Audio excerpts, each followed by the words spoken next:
એકવાર પ્રભુ બ્રહ્માંડ ઘાટ પર ખેલી રહ્યા છે અને બ્રહ્માંડ ઘાટ પર ખેલતા ખેલતા માટીનો ગોળો બનાવ્યો પ્રભુએ. ચારે બાજુ જોયું, કોઈ જોતું તો નથી ને, અને ધીમે રહીને એ ગોળો મુખમાં મૂકી દીધો. અને જ્યાં મુખમાં મૂક્યો ને ત્યાં દાઉજી જોઈ ગયા, અને જોઈ ગયા એટલે લાલન પાસે આવ્યા. लालन तुमने मिट्टी खाई? देखो लालन झूठ मत बोलो, मैंने देखा है. सच बोलो, मिट्टी खाई? देखो सच बोलो वरना मैया से कह दूंगा. આવ્યા यशोदाजी પાસે, કહેવા લાગ્યા मैया लालन ने मिट्टी खाई. अच्छा अभी देखती.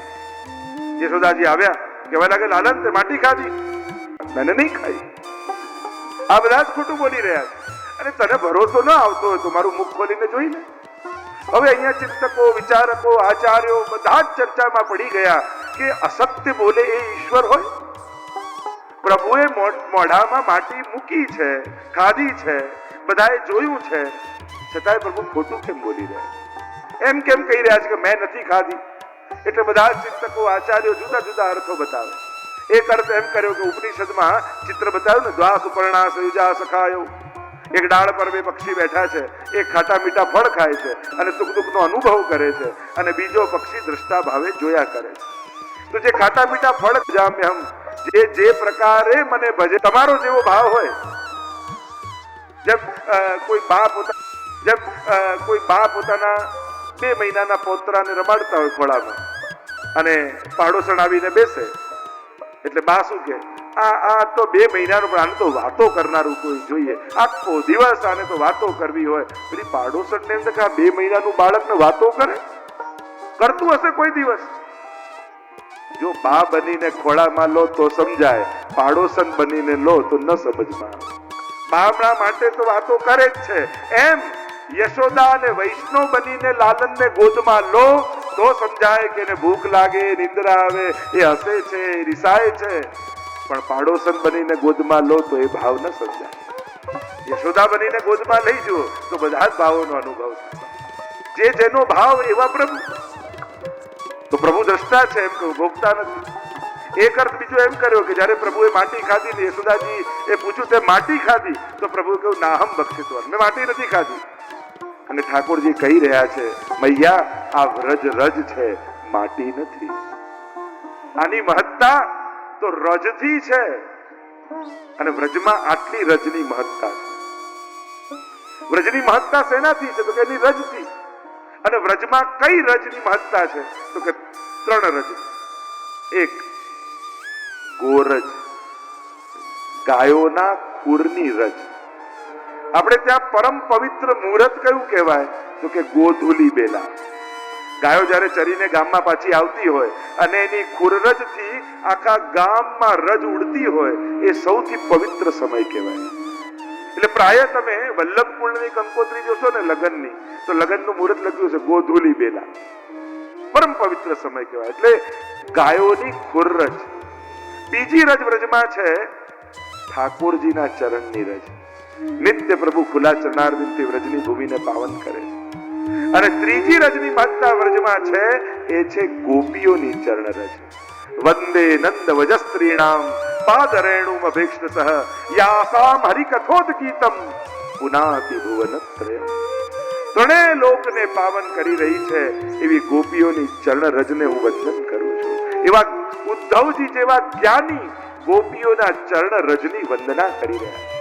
એટલે જ્યારે પણ વ્રજમાં જાઓ ત્યારે રજને સ્પર્શતા એવો ભાવ કરજો કે મને ઠાકોરજીના ગાયોની રજનો સ્પર્શ થઈ રહ્યો છે, મને ગોપીઓની ચરણ રજનો સ્પર્શ થઈ રહ્યો છે, મને ઠાકોરજીના ચરણોની રજનો સ્પર્શ થઈ રહ્યો છે. અને જ્યારે ગિરિરાજજીની પરિક્રમા કરતા હોય ને ત્યારે એવો ભાવ કરવો કે આ એ જ ભૂમિ છે જેના ઉપર શ્રી વલ્લભ ખુલ્લા ચરણારવિંદથી ચાલ્યા હતા. એ આ રજ છે. આ એ જ રજ છે જ્યાં ગોપીનાથજી, ગુસાઈજી સાથે લાલજી અને આજ સુધીના સમસ્ત વલ્લભ કુલ ખુલ્લા ચરણથી આ રજ ઉપર ચાલ્યા છે. આ રજને એમનો સ્પર્શ થયેલો છે. આજ સુધીના કેટલા લાખો વૈષ્ણવો, કેવા કેવા ભગવદીય વૈષ્ણવો, દબલાજીથી લઈ આજ સુધીના વૈષ્ણવોના ચરણોનો સ્પર્શ આ રજને થયેલો છે. અને જ્યારે આવી મહત્તા એ રજની માનશો ને તો ચાલવાની નહીં, આળોટવાની ઈચ્છા થશે.